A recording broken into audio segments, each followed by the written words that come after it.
los botones enseguida. Ahí estamos, segunda parte. A sus marcas. Bueno, continuamos entonces un ratito más con esta presentación por ahí un poco más teórica, expositiva, digamos. Acá lo que queríamos retomar, que es lo que nos invitan a pensar Rosenberg y Kovacic, seguimos siempre, digamos, con el mismo texto, es cómo poder pensar la pedagogía de la memoria y cómo poder pensar los problemas que atraviesan en la pedagogía de la memoria. Es decir, toda vez que querramos hacer una planificación, una propuesta que problematice el pasado reciente desde esta perspectiva de la memoria, tenemos que tener en cuenta 4 cuestiones que se van a suceder, digamos, y que, bueno, que son importantes poder preverlas como docentes, ¿no? Por un lado, que cuando hablamos de memoria estamos hablando, como decíamos antes, de representaciones sobre el pasado reciente y básicamente sobre el pasado reciente horroroso. Es decir, que estamos hablando de la dimensión del horror, de los asesinatos, de las muertes, que en términos, digamos, pedagógicos, la pedagogía de la memoria lo va a abordar con este nombre que dice acá uno, enseñar lo inenseñable. Es decir, que lo que nos va a permitir o lo que nos va a promover la pedagogía de la memoria es poder pensar en esta clave, cómo podemos enseñar lo inenseñable, teniendo en cuenta algunas cuestiones. Por eso esto va a ser una problemática que aborda la pedagogía de la memoria. Por un lado, este mandato legal del que les decíamos, que tiene que ver con que es una responsabilidad social que podamos hablar de estos temas, que constituyen heridas abiertas, es decir, que todavía estamos en camino de construcción de justicia, con lo cual no es algo sobre lo que podamos hablar como algo que ya sucedió y ya está, para bien o para mal, es decir, que estemos más de acuerdo o menos de acuerdo, sino que es algo que en este preciso momento se están llevando adelante los juicios contra los genocidas. De hecho, en Neuquén, en nuestra zona, el juicio, la última etapa del juicio de la escuelita inicia el 2 de diciembre, Sí, es decir, ahora. el mes que viene. Vamos a estar en pleno proceso judicial en la ciudad de Neuquén, y allí se van a juzgar a los genocidas locales, digamos, de la zona, los que llevaron adelante estos crímenes en Neuquén y en Cipolletti, básicamente. Entonces, bueno, allí hay como una responsabilidad que nos interpela a las educadoras en términos de que tenemos que pensar cómo vamos a enseñar esto que se presenta como inenseñable, que es de la dimensión, digamos, del horror, pero que a su vez es tan necesario desde este doble mandato ético, por un lado, para poder transmitir lo que constituyó el horror e intentar, digamos, transmitir estos principios político-educativos del fortalecimiento de la democracia, que les decíamos antes, del respeto de los derechos humanos, siempre con la premisa de que no se vuelvan a repetir, aunque sabemos que eso no siempre, digamos, o sea, no hay garantías, porque no hay causa-efecto en educación, no es que si yo enseño, el otro va a entender y va a aprender lo que yo le estoy diciendo y va a hacer lo que yo quiero que haga, pero sí con esa premisa de poder problematizarlo y mostrar cuáles fueron los efectos del horror. El segundo, el segundo problema, ahí escucho niñes Sí, también. estaba queriendo intentar silenciar y no puedo, así que les pido que se silencien ustedes, porque no me deja silenciarlas desde acá. Justo estaba queriendo silenciar a todos, pero se me complicaba, perdón. Estaba corriendo las filminas por querer cambiar eso. Bien, el segundo problema que aborda esta disciplina novedosa, digamos, este campo de estudio novedoso también de las ciencias de la educación, tiene que ver con el problema de la transmisión generacional. Decimos el problema de la transmisión generacional porque justamente con el pasado reciente nos sucede esto de que parece que vamos a problematizar temas que ya están cerrados y que son indiscutibles de la era de la prehistoria, y en realidad estamos hablando de temas, como decíamos antes, que son temas que constituyen heridas abiertas en la sociedad y que son temas muy recientes, es decir, nuestras madres, nuestros abuelos, abuelas, probablemente hayan vivido esa época, porque estamos hablando de hace 50 años atrás. Entonces, esto nos interpela en el sentido de que como educadoras tenemos que poder pensar cómo vamos a construir puentes entre las generaciones más nuevas, es decir, en nuestro caso las infancias, para que conozcan esta historia y para que puedan acercarse a estos discursos sobre la historia de nuestro país, nada más y nada menos, y lo que sucedió recientemente, es decir, puentes generacionales, ¿no? Teniendo en cuenta que siempre hablamos de que vamos a problematizar discursos que van a tener sentidos políticos, porque, bueno, como sabemos, no hay neutralidad en la educación. Freire ya nos lo decía, nosotras en educación, cada vez que pensamos una planificación, tenemos que pensar a favor de quién Exacto. vamos a educar. En este caso, nosotras proponemos pensar a favor del respeto por los derechos humanos, a favor del fortalecimiento de la democracia, pero después como docente cada una va a ir construyendo también algunos principios político-educativos propios y bueno, y en esa dirección elaborará sus propuestas de enseñanza. Y acá tomamos una pequeña cita del texto de Rosemary Kovacic, que es como para pensar esta problemática de la transmisión generacional, que dice que la apertura a las nuevas miradas generacionales permite reflexionar sobre las fallas, entre comillas, sobre las fallas de la transmisión y convertirlas no en un problema, sino en el motor mismo de la reflexión pedagógica y política. Y acá, ¿qué es lo que nos están invitando a pensar, Rosenberg y Kovacic? Que justamente en la transmisión, en el proceso de transmisión, es decir, en el proceso de enseñanza que se da en el marco, en nuestro caso, de las salas del nivel inicial, siempre va a haber una deformación de ese mensaje que el adulto o adulta, digamos, a cargo de la sala, pretenda enseñar. Es decir, que las niñas son personas que tienen conocimientos previos y que aquellos saberes que nosotras ponemos a disposición van a ser resignificados, reconstruidos. Algunas niñas van a tener más herramientas para entender aquello que yo le voy a estar hablando y van a poder construir algunas ideas o les va a sonar lo que ya habían escuchado en la casa. Para otros va a ser totalmente novedoso, para otros va a ser incomprensible. Y esto tiene que ver con que nosotras en educación trabajamos con personas. Entonces siempre esa transmisión, es decir, esa transmisión no la podemos leer en términos de causa y efecto. Si yo te digo hay que defender la democracia, vos vas a salir a defender la democracia. Claro. No, que tenemos que leerla desde una dimensión política y de que siempre va a haber fallas y va a haber interpelaciones, porque hablamos de temas justamente que, como decíamos antes, son temas que se debaten en muchos ámbitos y que las niñas escuchan en muchos ámbitos. Nosotras los podemos promover o no en el ámbito de la sala, pero probablemente ingresen estos temas a las salas, porque son temas de debate social. Y por ahí, si no Entonces, se da la reflexión pedagógica, queda solo en la repetición, ¿no?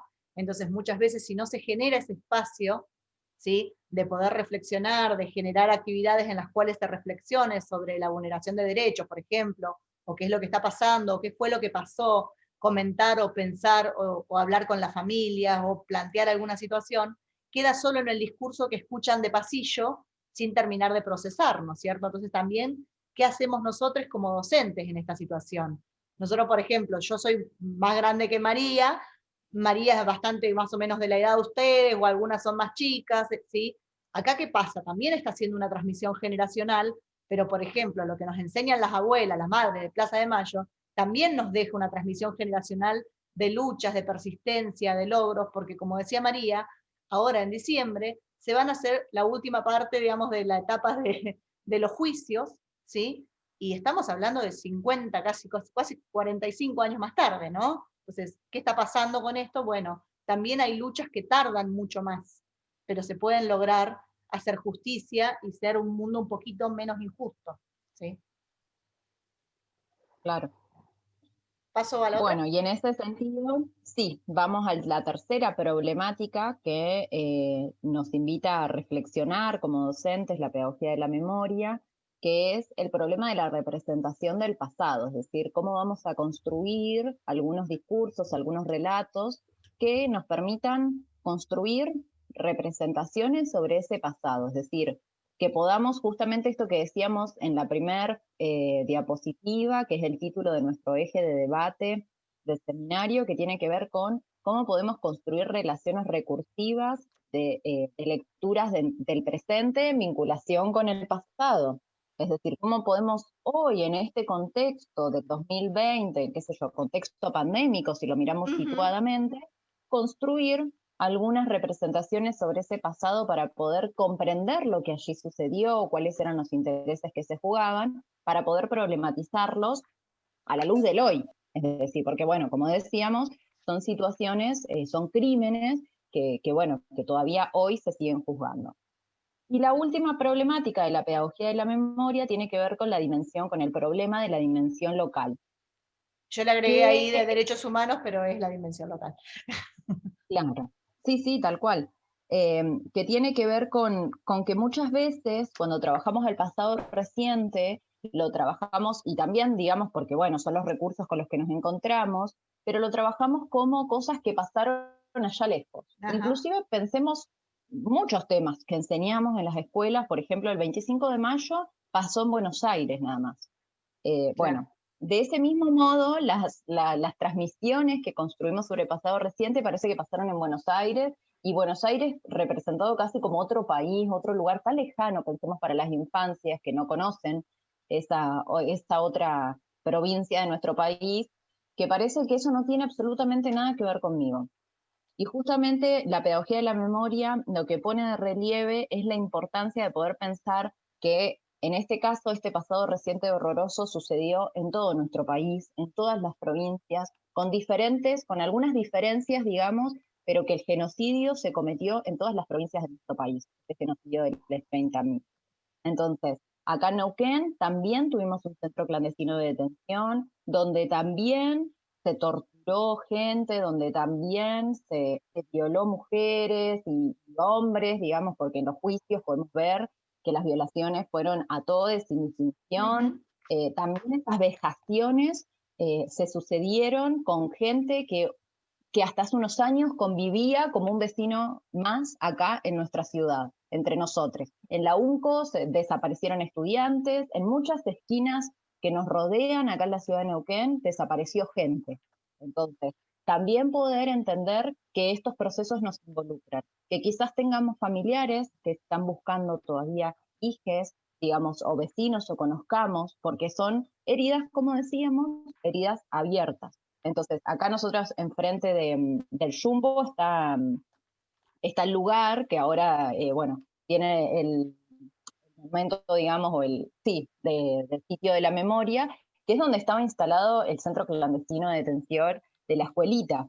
Pero este centro clandestino de detención que se llamaba la escuelita, igual que el de Bahía Blanca, porque en realidad, y esto es lo que se va a juzgar en esta etapa, claro, en esta última etapa del juicio de la escuelita que empieza en diciembre, se llamaban igual porque se torturaban tanto acá en Neuquén como en Bahía Blanca a quienes se detenían.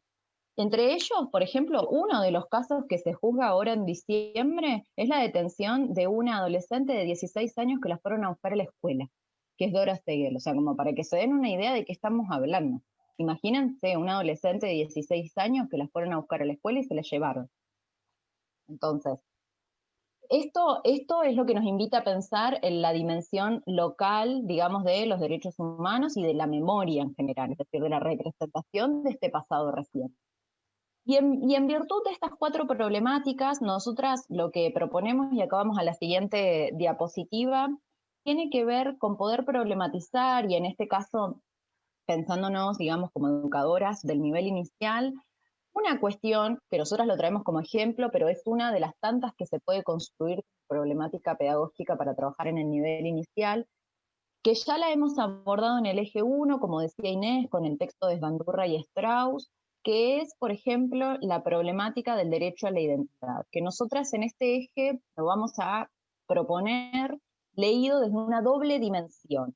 Vamos a leer al derecho a la identidad, por un lado, en su dimensión vinculada al pasado reciente, y allí vamos a mirar desde esta perspectiva de la pedagogía de la memoria el trabajo que fueron desarrollando las abuelas de Plaza de Mayo para que justamente se instale a la identidad como un derecho, justamente porque lo que hicieron los militares genocidas fue robarse a más de 400 niños, niñas, bebés que nacían en cautiverio, y de los cuales más de 300 hoy siguen siendo buscados, es decir, hay más de 300 personas que hoy deben tener entre 40 y 45 años que tienen una identidad sustituida, y eso constituye una vulneración de derechos.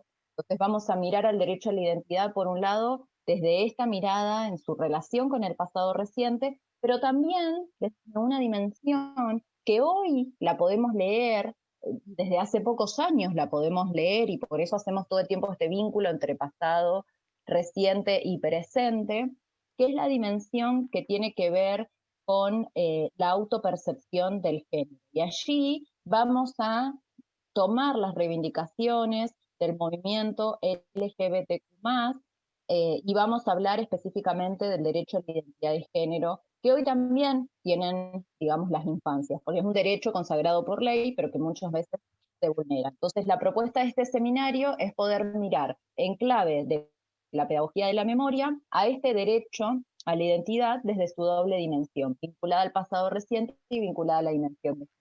Por ahí, María, ahí quería acotar, acá estaríamos hablando, como entrando más en el libro, a qué se parece la escuela, que es el texto de Menajovich, de Laura Saldivia Menajovich, ¿sí? Que habla sobre la ley del derecho de la identidad de género, donde ahí se pone, ¿no?, como todo esto en tensión, planteando el camino al reconocimiento del derecho a esa identidad de género de las personas menores de edad en particular, ¿no? Y empezar a ver cómo se empieza a cruzar esto que estuvimos hablando de la lucha de las abuelas de Plaza de Mayo, en la recuperación de estos niños apropiados durante la dictadura, ¿sí? Que este fue uno de los temas centrales, donde se mantenía con vida esa madre, se la mataba después, una vez que había parido esos niños, y desde ahí se estaba generando, digamos, una de las violaciones más atroces de los derechos humanos, ¿no? Porque eran secuestrados y apropiados legalmente esas niñas. ¿Qué estaba pasando con esas criaturas que nacían? No solo se las secuestraba, se les daba una identidad falsa, se les suprimía la identidad, ¿sí? Se tergiversó toda su identidad, ocultaron los orígenes biológicos, ¿no? Entonces, en este suceso tan terrible, ¿sí?, que pasó hace muy poco en la Argentina, ¿sí?, que estuvimos atravesados todos desde esto y que hoy se sigue pidiendo justicia. Entonces, acá es donde hace este cruce, digamos, donde queremos intentar poder ver cómo esta identidad personal que se para en un lugar desde el estatus de los derechos humanos, ¿no?, de pensar cómo desde ese lugar las abuelas pelearon apoyándose en este derecho internacional, buscando desde dónde poder recuperar estas identidades y poner y pedir justicia, ¿sí? Entonces, después cruzarlo también como todas las reivindicaciones del movimiento LGBTQ+, ¿sí?, también se apoyaron en esto para su proceso particular, que está vinculado directamente, ¿no? Porque el derecho a la identidad de género también creció desde este lugar, en el entendimiento de que también el alcance que tiene que ver con la identidad personal por el hecho de ser humanos, ¿sí? Y la relación que tiene con la historia, ¿sí? Entonces lo que trata desde este lugar todos estos movimientos es de poder garantizar la aplicación efectiva de los derechos humanos básicos. No están pidiendo nada muy diferente, ¿no? Y ahí es donde el texto que está planteado de Laura Menajovich, ¿sí?, ahí hace como énfasis en la ley, ¿sí?, de derecho de identidad de género, ¿sí?, hace una historia, está buenísimo el texto para leerlo para quienes están como medias flojas en cuanto a comprender por ahí, no sé cómo han cursado ESI, en algunos de los ensayos había como algunas falencias en cuanto al poder entender o cuestionarse estas cuestiones de identidad, de orientación, de diversidad. Este eje va a ser un poco de foco en esta parte, ¿no? Entonces por ahí les invitamos a leer, que realmente es muy claro, es corto, también es un texto corto donde da como un encuadre y un fundamento teórico muy piola, ¿no? Y ahí después, desde esa misma, desde el eje de la ley, ¿sí?, plantea como 3 o 4 puntos que están buenos para que los retomen, que va a dar como que desmenuza un poco la ley, qué es lo que genera, qué es lo que implica que exista esta ley de identidad, del derecho de la identidad de género, ¿sí? Por ejemplo, el consentimiento informado, que les pueden preguntar, que tienen el derecho, ¿sí?, de decidir qué tratamientos, qué cirugías, el poder modificar el DNI, ¿sí? El que obliga a que garanticemos los derechos para estas personas, ¿sí? Entonces, todas estas cuestiones, desde este lugar se va como desjudicializando, ¿sí? Toda la identidad trans, que antes, así como hace unos años, bastante más atrás, se planteaba que la homosexualidad era una enfermedad, en esto también, ¿no? Se va poniendo un foco en derechos y no en que están generando como alguna cuestión patológica ni que tenga que ser judicializado. Así que bueno, quería como marcar eso de estos dos textos que me parece que están buenísimos para trabajarlos y bueno, ojalá que puedan engancharse desde ahí. Tal cual, tal cual. Después lo que va a seguir en el Power, para que ustedes después lo puedan mirar, porque esto se los vamos a subir a la plataforma, son un par de citas textuales, pero son citas, digamos, textuales del texto de Menahovsky, que son lo que trabajan exactamente lo que decía Inés. Esta vinculación entre la demanda, digamos, por el reconocimiento de la identidad como un derecho de parte de las abuelas de Plaza de Mayo, y cómo se entrecruza esta historia de lucha y cómo estas abuelas abrazan también a este movimiento LGBTQ+, y luchan juntas también, no solamente por el derecho a la identidad, sino por el derecho a la identidad de género. Entonces, desde este lugar, este texto nos parece fabuloso, además que, y en vinculación con este seminario, que no es menor, este texto de Menahovsky nos aporta algunas particularidades de la ley de identidad de género, de hecho así inicia, que son particularidades que hacen que esta ley de identidad de género argentina sea como reconocida mundialmente porque se sustenta en una perspectiva de los derechos de las niñas y adolescentes, que es la perspectiva que legisla la Convención. Y que los corre del lugar de objeto de tutelaje, claro, de tutelaje que tradicionalmente, en el que tradicionalmente fueron ubicados las niñas y los adolescentes.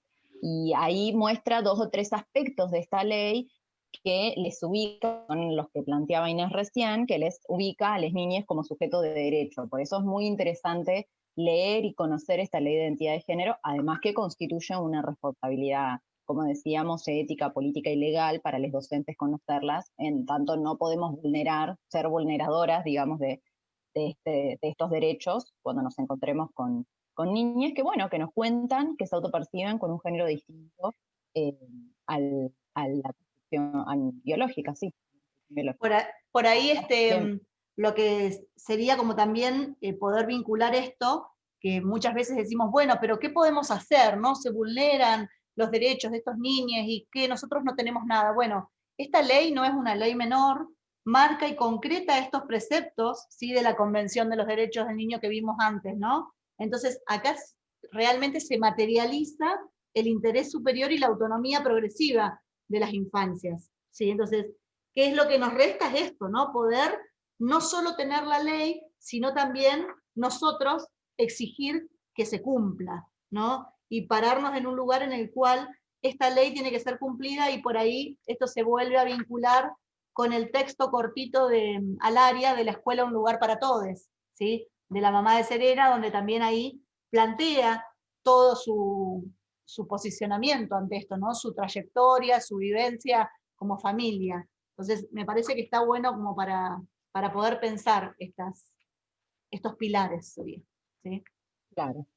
Claro, ahí en el texto de Alaria, que en realidad es una pequeña entrevista, que, claro, que ella va contando un poco, mamá de una niña trans, algunas cuestiones que fueron revisando, digamos, en torno a la escolaridad de su niña. Por eso es interesante, digamos, poder leerlo en clave de lo que plantea Menahovsky. Es decir, leer Alaria sola no nos aporta. No, es en clave, digamos, en vínculo con Menahovsky y en vínculo también con Kovacic, porque en realidad acá está la propuesta de este eje 3 del seminario. Por acá nosotras lo pensamos, de este modo lo planificamos, con estas intencionalidades pedagógicas de que puedan hacer estos cruces, de que puedan comprender por qué mirar, por qué problematizar el pasado reciente, cómo lo podemos imaginar en el nivel inicial a partir del derecho a la identidad, y cómo podemos recuperar estos análisis sobre el derecho a la identidad de género como una materialización de todo lo que veníamos viendo teóricamente en el seminario. Así que acá, por eso la unidad de cierre, digamos, del seminario.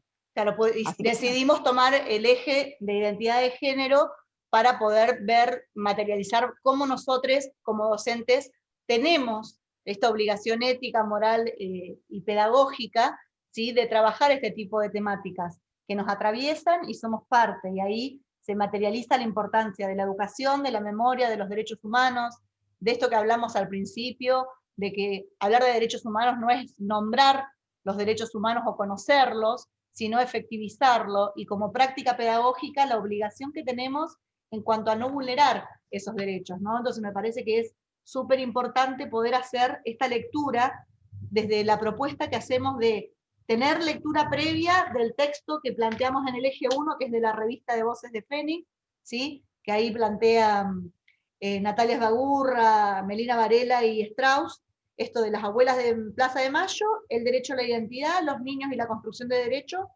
como primera lectura, ¿no? Después, introducirnos en el texto de Rosenberg y Gobasit, que ahí plantea esto de los 4 ejes que desarrollamos en el Power, ¿sí? Y introducirnos a la pedagogía de la memoria para poder pensarnos desde el lugar de cómo hacer estas propuestas, ¿sí? ¿Qué proponemos? ¿Qué decimos cuando decimos lo que sugerimos trabajar, ¿no?, cuando planificamos? Y después, específicamente, el último texto, que es el que planteamos de Menahovich, ¿sí?, que ahí ya habla específicamente de la ley de identidad y la ley de identidad del derecho a la ley de identidad de género. Así que bueno, espero que se haya entendido, que haya sido claro el planteo, hacia dónde vamos, y bueno, y poder seguir pensando. El Power va a quedar lo voy a subir ahora en un ratito a la plataforma. Así que...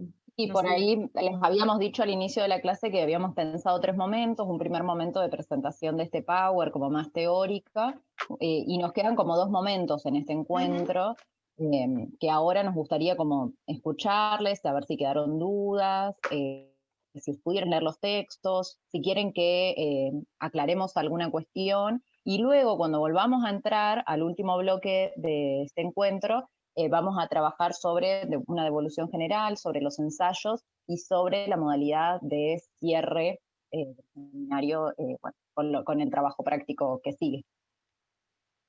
Así que ahora abrimos la palabra para lo que quieran decir. Sí, que queda este ratito, así abrimos la palabra y después hacemos en la próxima el último corte. ¿Alguien quiere compartir algo, comentar? ¿Se entendió el Power? ¿Les ayuda? ¿Qué consideran? A ver, en el chat alguien escribió algo. Gracias, dice Mako. ¿Quieren compartir algo, comentar, preguntar? Profe, ¿Quién habla? Suyay. Suyay, ¿cómo andás? Bien. No dejo ver acá porque estoy con la gata y está No repesada. importa, ahí ya te vi. Lo que pasa es que yo no sé a quién mirar, pero ahí ya vi que eras vos, entonces te miro acá abajo aunque no estás. Ah, bueno, yo el texto este de las dimensiones no lo leí. No, yo leí los otros 2 textos Bien. que pasaron y bueno, me pareció re interesante. Me encantó esto, la, lo de la familia de Selena. Me encantó, porque lo que más me gustó al principio, al comienzo del relato, es esto con lo que estábamos mencionando, el tema de la identidad. Cómo ella se identifica dentro de la sociedad. Yo me identifico como madre, como hija, trabajo en tal parte, mi esposo también, tengo determinadas cantidades de hijos. O sea, cómo ella desde diferentes ámbitos se va representando. Buenísimo. Y después va explicando desde la concepción de su hijo y cómo en la construcción, donde van construyendo el vínculo, a medida que se va desarrollando, cómo va expresando su identidad. Eso es algo que a mí me llamó mucho la atención, y cómo una madre desde jardín, ella fue asimilando y fue aceptando, incluso buscando apoyo con el tema este de una mamá que tenía un hijo transgénero también. Entonces, como lo que me gustó eso del relato, Bien. Eso quería compartir. Buenísimo. Sí, es como muy humano, ¿no? Me parece que nos hace volver empáticos, pone esto del lugar de un niño trans, pero con cara, con nombre, con identidad, con una familia atrás y todo ese proceso familiar de construcción y de deconstrucción, ¿no? Como que no es tan sencillo, porque culturalmente estamos atravesados desde un montón de cuestiones que tienen que ver con el deber ser, ¿sí? Con la religión, con el posicionamiento político, social, y la mamá esa, ese papá se creían súper copados en un montón de cosas hasta que se cuestionaron también un montón de otras cosas, ¿no? Esto de nace, ay, voy a tener un nene, le pongo tal nombre, hago tal cosa, espero tal otra y todo lo que uno espera y cómo eso, ¿no? Nos hace repensarnos, pero también cómo tener que tener la posibilidad de pensar y escuchar, ¿no? Volvemos a lo de Siede, de las familias, ¿no? De poder escuchar y habilitar la palabra y poner en tensión, bueno, qué importancia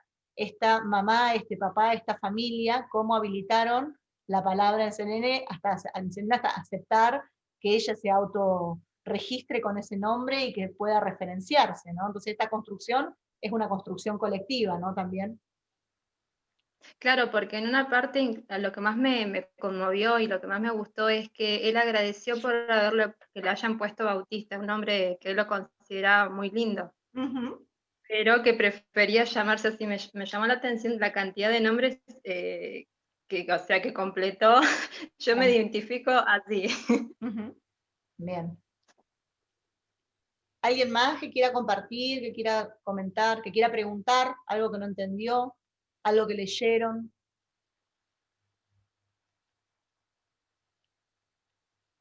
Si no leyeron, igual, a ver, ¿sirvió? Para quienes no leyeron, ¿les abre, los invita a leer? ¿Les invita, fue clara la explicación? Porque, a ver, también esto es parte, ¿no? Digamos, sabemos que están súper saturadas con un montón de cosas, desde un montón de materias, desde la práctica y demás, pero a ver, no es que venimos a tomar una evaluación de quién leyó y quién no. Si no pudieron leer, no pasa nada, por eso nos tomamos esta hora y media para poder explicar este eje teórico que es complejo y es la manera que buscamos de poder invitar a que puedan leerlo, ¿no? Yo me quiero quedar tranquila en que si esto habilita a leer, si les ayuda o no, como para también pensarnos nosotros como docentes.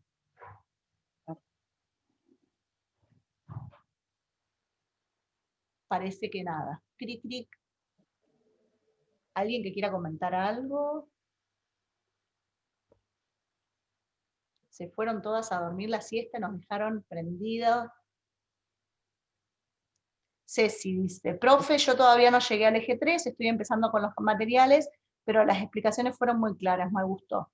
Bien, bueno, eso, ¿no? Gracias, Cecilia. La idea es esta, pensar si fuimos claras, a pesar de lo complejo que es la temática, a pesar de lo diverso y de la vuelta que le dimos para poder darles esta herramienta como para que sea una manera de poder incorporar los derechos humanos, ¿sí? Y poder pensar sus prácticas desde esta perspectiva, de los derechos humanos, desde una perspectiva de respeto, de diversidad, de multiplicidad, ¿sí? Maca dice, a mí me sirvió para complementar con la lectura. Bien, por eso, esto está buenísimo, ¿no? Algunos que pudieron leer, esto debería sumar, quien no leyó, abre la cabeza para cuando lee, esto tiene que ver con el ejemplo que dio la profe, con esto, y quien tenga que volver a escuchar, no hace falta que nos miren, pero pueden volver a poner en audio esta grabación o pueden volver a mirar el Power también, ¿sí? Por eso buscamos estos dos recursos. María hizo el Power y bueno, y pensamos, bueno, grabemos para quienes no puedan estar y está la lectura. Entonces tenemos 3 soportes distintos. Así que, bueno, me alegro que les invite a seguir pensando y a reflexionar desde este lugar. Quedan 3 minutos. ¿Alguien quiere Por compartir ahí algo? yo también leí, pero se entendió bien, buenísimo, Bien, fue muy claro, me acordé del apoyo colectivo de la mamá y hermana como le pasó a Coco, perfecto. Bien. buenísimo. Buenísimo, Por Noé, ahí porque también decirles el que, vínculo. claro, no, iba a decir que quienes no leyeron pueden ir poniéndose al día, digamos, durante esta semana, durante la semana que viene, y si surge alguna duda, sepan que El trabajo se entrega el lunes 16, el que les vamos a pedir, que ahora cuando volvamos a ingresar les vamos a contar bien de qué se trata, y nosotras el viernes 13, es decir, el viernes anterior a la entrega del trabajo, vamos a estar disponibles en clase de consulta. Así que bueno, quienes no leyeron para hoy, si se ponen al día con las lecturas entre esta semana y la semana que viene y empiezan a mirar las consignas y les surgen dudas, van a tener también esa instancia. El horario de consulta lo mandamos por plataforma, pero va a ser a las 14 horas el viernes 13. Solo de Profe, consulta. Sí. ¿cuándo se manda el trabajo?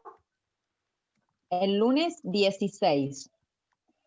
Sería dentro de 10 días, pero de todos modos, ahora cuando volvamos a ingresar, ahí Inés está poniendo el horario de consulta en el chat, cuando volvamos a ingresar les vamos a contar bien cómo es el trabajo práctico.